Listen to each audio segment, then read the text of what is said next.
Assalamualaikum warahmatullahi wabarakatuh. Waalaikumsalam warahmatullahi wabarakatuh. Eh, di tugas kali ini saya mau menyampaikan suatu hadis terus minta pendapatnya dari ayah. Oh ya, Dan hadis yang disampaikan itu ridallahi fi ridal walidaini wa suhtullahi fi suhtil walidaini. Dan yang artinya ridho Allah itu tergantung pada ridho orang tua. Dan murka Allah tergantung pada murka orang tua juga. Menurut saya hadis ini tuh mengajari kalau kita harus berbakti kepada orang tua supaya mendapat ridho kepada Allah. Dan tadi kan saya sudah menyampaikan hadis tentang ridho Allah dan ridho orang tua. Nah, menurut ayah itu apa sih makna hadis ini dalam kehidupan sehari-hari?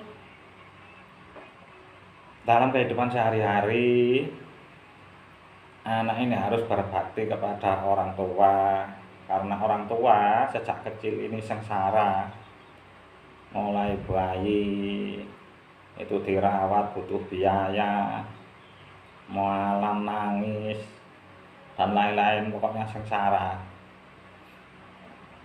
Jadi karena sengsaranya itu Allah memberi semacam otoritas sementara atau memberi kekuasaan sementara dalam tanda kutip, tapi masih kekuasaan Allah juga. Karena saking sengsaranya merawat dari kecil, itu makanya Allah itu memberi hadis demikian, ridho walidaini wa suhtullahi wa suhtil walidaini. Hanya ridhonya Allah tergantung dari ridhonya orang tua karena jasanya begitu besar. Mama dulu lahir ada, kadang-kadang itu ibunya meninggal dunia, jadi taruhannya itu nyawa tuh, makanya harus patuh. Kalau ibadahnya tekun, nggak patuh orang tua ya Allah nggak ridho, nggak tetap neraka. Gitu. Terus kenapa ridho orang tua itu sangat penting banget?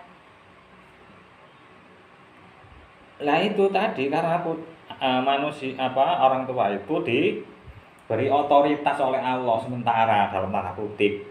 Dalam tanda kutip itu nggak mutlak, asal tidak melanggar aturan syariat agama Islam. Jadi dipasarkan kepada orang tua. Dan contoh sikap anak yang bisa bikin orang tua ridho itu contoh yang seperti apa? Ya kalau disuruh belajar, ya belajar, nganut, sami'na wa atokna, suruh sholat, suruh bantu ibu, bapak dibantu. Nah itu Allah senang, orang tua senang, Allah senang. Orang tua ridho, Allah ridho. Jadi menurut saya tuh hadis ini tuh ngajarin kalau kita harus berbakti kepada orang tua dan supaya dapat ridho dari Allah. Ya sehari-hari, diterapkan sehari-hari. Berarti memang penting ya untuk selalu menghormati dan membahagiakan kepada kedua orang tua, karena itu juga bagian dari ibadah kita kepada Allah. Ya itu ibadah paling besar. Dan pertanyaan yang kedua itu dulu pas waktu kecil itu gimana? Pas aku waktu kecil Lahir. ya, Dulu itu lahirnya ini karena di sini ibu saya mbah kamu itu sakit-sakitan, di sini ikut saya.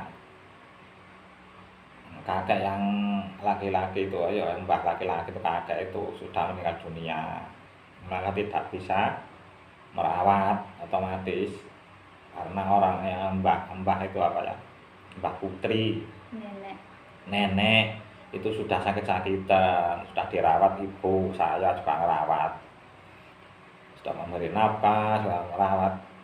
Jadi lahirnya di Mojogeneng ya Tirjo itu, karena sana masih ada dua-duanya, ibu masih sehat, masih sehat, mbah itu loh ya, di Mojokeneng.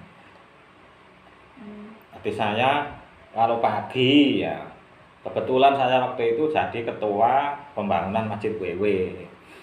Dulu tidak ada masjid, generasi ala mbah, generasi saya orang kampung minta bangun masjid. Kalau pagi saya ke Mojokeneng nyuci setelah airmu itu, terus pulang bantu di masjid, ngontrol orang bangun, saya ketuanya. Pokoknya dibagi, kadang besoknya, pokoknya setiap pagi ke masjid. Sebelum ke masjid ke Mojokeneng nyuci pagi, siang, sore nyuci, saya nyuci terus pulang sini. Nggak pulang ke sana karena di sini ada nenekmu sakit. Saya juga sampai kerja, juga ngawasi bangunan di masjid, bantu di masjid. Iya. Lahirnya tanggal 20 Desember 2005.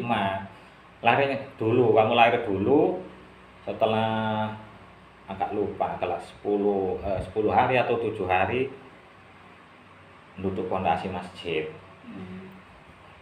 Ya, terus pertanyaan yang ketiga, menurut ayah itu aku sudah termasuk anak yang berbakti atau belum?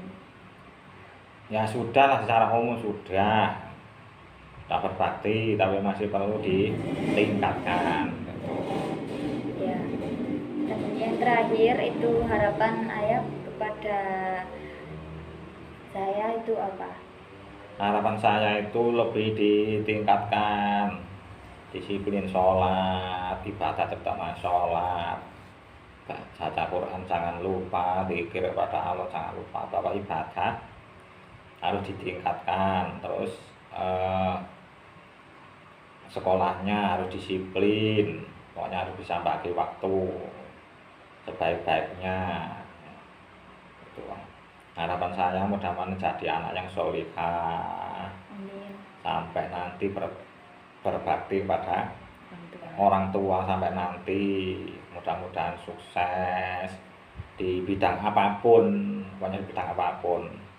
Kalau bisa ngajar ya ngajar, kalau nggak ngajar kerja ya silahkan, pokoknya yang penting itu kerja halal dan diridhoi Allah. Itu harapan saya. Ya udah, terima kasih, itu aja yang ditanyakan. Kurang lebihnya itu mohon maaf. Assalamualaikum warahmatullahi wabarakatuh. Waalaikumsalam warahmatullahi wabarakatuh.